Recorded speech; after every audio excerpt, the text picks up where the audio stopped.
So I just got home from checking out Shelby Oaks, the directorial debut of YouTuber-turned-filmmaker Chris Stuckmann. I think anybody who talks about movies on YouTube or social media at this point either knows of Chris Stuckmann, is inspired by Chris Stuckmann, or in the modern day, since he's a little polarizing, maybe doesn't like Chris Stuckmann. But in the case of myself, I've been a fan of his for a very long time, and I've been watching his channel for over 10 years, and he's easily one of the biggest inspirations for me, turning on a camera, getting a microphone, and starting to talk about movies. And so to see him here now getting a film off the ground using a Kickstarter campaign, getting people like Mike Flanagan to become a producer on the film, and getting it properly released in theaters by Neon, it's just awesome to see. So kudos to him and the team that made this film happen. And overall, I'm happy to say I found Shelby Oaks to be a pretty solid time. I really enjoyed myself with the film. I've been watching movies and reviewing them online for 7 years now, mainly on YouTube.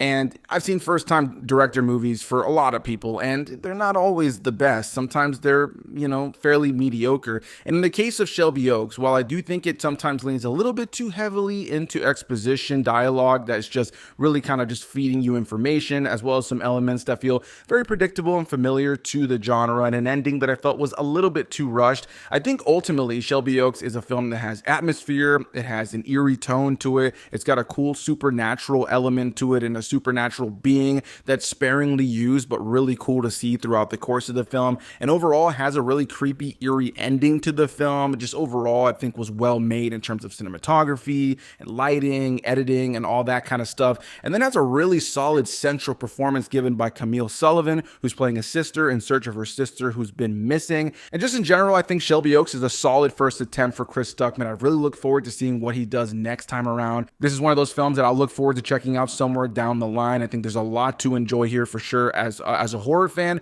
but I do recognize that there are elements about it that do feel at times like a first-time director. But I really enjoyed Shelby Oaks, and I look forward to seeing what he does in the future, as I already said. If you guys are interested in a more full-length review, I have that over on my YouTube channel. But the question is to you guys, are you planning on checking out Shelby Oaks?